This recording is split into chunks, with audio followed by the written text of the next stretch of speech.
Musim kompetisi Liga 1 2022-2023 telah selesai.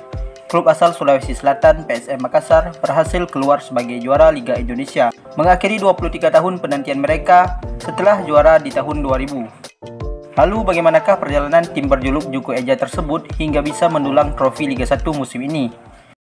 Sebelum lanjut ke videonya, silahkan subscribe dan nyalakan lonceng notifikasi biar nggak ketinggalan video berikutnya. PSM menatap awal musim dengan merombak skuad. Mereka memecat pelatih sebelumnya, yaitu Jupp Gal, dan mendatangkan pelatih asal Portugal, yaitu Bernardo Tavares. PSM merekrut 3 pemain asing, yaitu Yoran Fernandes, Everton Nascimento, dan Kenzo Nambu. Kemudian mereka memasukkan para pemain jebolan akademi untuk memperkuat tim. Setidaknya terdapat 10 pemain akademi, diantaranya Zaki Ashraf, Victor Detan, dan Ananda Raihan. Selain itu, Ramadan Sananta yang didatangkan dari Persikabo juga menjadi pemain andalan PSM Makassar. Kendati didominasi oleh para pemain muda, Bernardo Tavares mampu menyulap skuad PSM menjadi kekuatan menakutkan di Liga 1.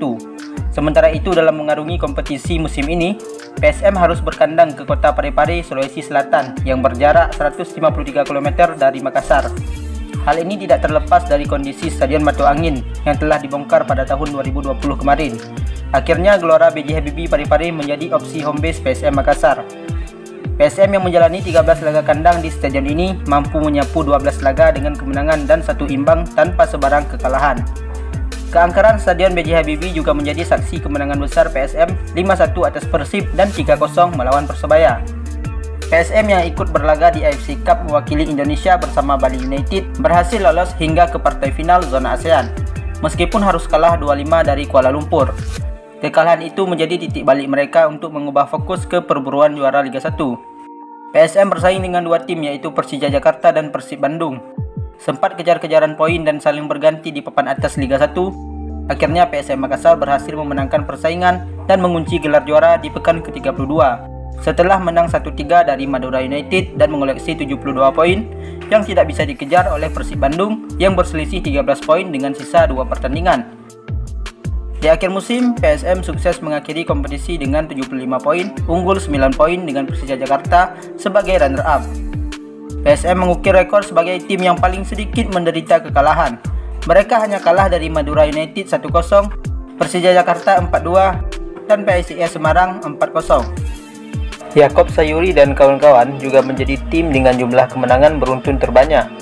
PSM sukses meraih kemenangan berturut-turut di putaran kedua Liga 1 sejak pekan ke-21 hingga pekan ke-29.